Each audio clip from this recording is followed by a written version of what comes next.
उसमें उस कमरे का पता चल गया, क्योंकि उस फोटोग्राफ में कुछ ऐसे इंडिकेशन थे जिससे पता चल गया कि उस कमरे से लीक हुआ। कुल मिला के हम लोगों ने उस परीक्षा केंद्र, उस हॉल और उस परीक्षार्थी को भी लोकेट कर लिया। पूरे मामले में जो गिरफ्तारियां हुई हैं उसके आधार पर अब पुलिस आगे की कार्रवाई कर रही है। नमस्कार, आप देख रहे हैं बिहार तक और आपके साथ मैं हूं Richa Sharma. BSSC paper leak कांड को लेकर अब मामला काफी गर्मा गया है। इस पूरे मसले को लेकर 4 लोगों की गिरफ्तारी हो चुकी है और अब तक पुलिस की कार्रवाई लगातार जारी है। यहां तक कि अभ्यर्थी अब संग्राम के मूड में नजर आ रहे हैं और सड़क पर भी प्रदर्शन किया जा रहा है।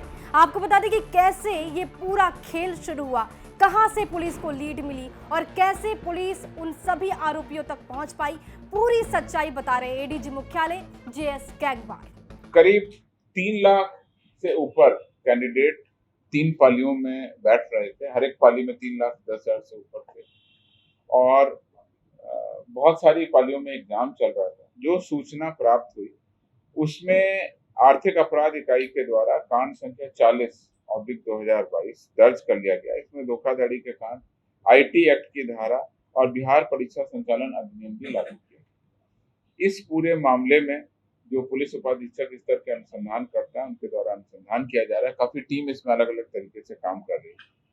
अनुसंधान में ये बात अभी तक प्रकाश में आई है कि परीक्षा प्रारंभ होने के लगभग आधे समय के बाद, परीक्षा 10 बजे से प्रारंभ थी और 12:15 पे समाप्त होनी थी। लगभग आधे समय के बाद 10:53 से 11:09 के बीच में परीक्षा केंद्र से कोई फोटो खींच करके भेजा गया, जिसकी सूचना आर्थिक अपराध को मिली। उस सूचना पर जैसे ही आर्थिक अपराध इकाई की टीम ने काम करना शुरू किया तो बहुत सारे जिलों में जो बहुत सारे परीक्षा केंद्र हैं उन सभी में से वो जिला आइडेंटिफाई किया तो पता चल गया कि ये मोतिहारी जिले से लीक हुआ है। फिर ये पता चल गया कि शांति निकेतन जुबली स्कूल से ये लीक आउट हुआ है और उसमें उस कमरे का पता चल गया, क्योंकि उस फोटोग्राफ में कुछ ऐसे इंडिकेशन थे जिससे पता चल गया कि उस कमरे से लीक हुआ।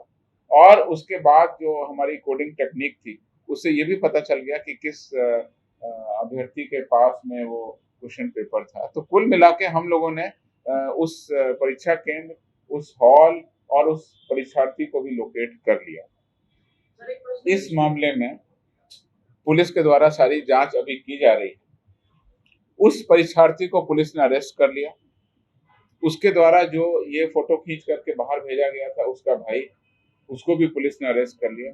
उसने कुछ क्वेश्चन को सॉल्व करने वाले लोगों के पास भेजा था, उसमें से भी एक अरेस्ट हो गया।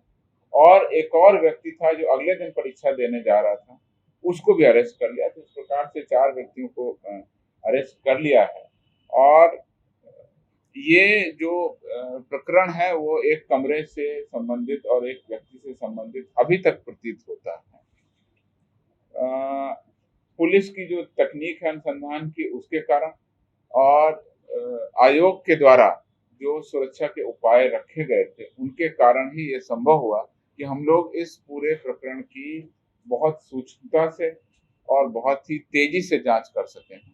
और इस प्रकार से इस पूरे मामले में जो गिरफ्तारियां हुई हैं उसके आधार पर अब पुलिस आगे की कार्रवाई कर रही है। इसमें और लोग भी हैं क्या सर? कुछ फाइंडिंग आया है? जो अभी तक मामला प्रकाश में आया है वो ये नकल कराने का एक सीमित प्रयास है कि मुझे क्वेश्चन पेपर मिल गया, मैं क्वेश्चन पेपर को बाहर भेजूं और उसके बाद में मुझे कहीं से आंसर मिल जाए। इसमें उसने मोबाइल फोन का यूज किया है और उसने कुछ तकनीक भी यूज की है। उन सभी का भी खुलासा यूयू अपने आगे के अनुसंधान में करेगी।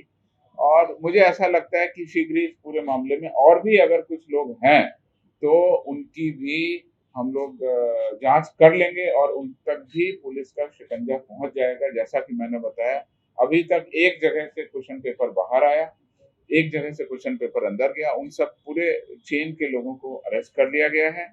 जहां तक इन्विजिलेटर, परीक्षा केंद्र और परीक्षा के जो सुपरिंटेंडेंट, जो केंद्राधीक्षक वगैरह होते हैं, उनकी भूमिका की भी जांच आर्थिक अपराध इकाई सूचना से कर रही है।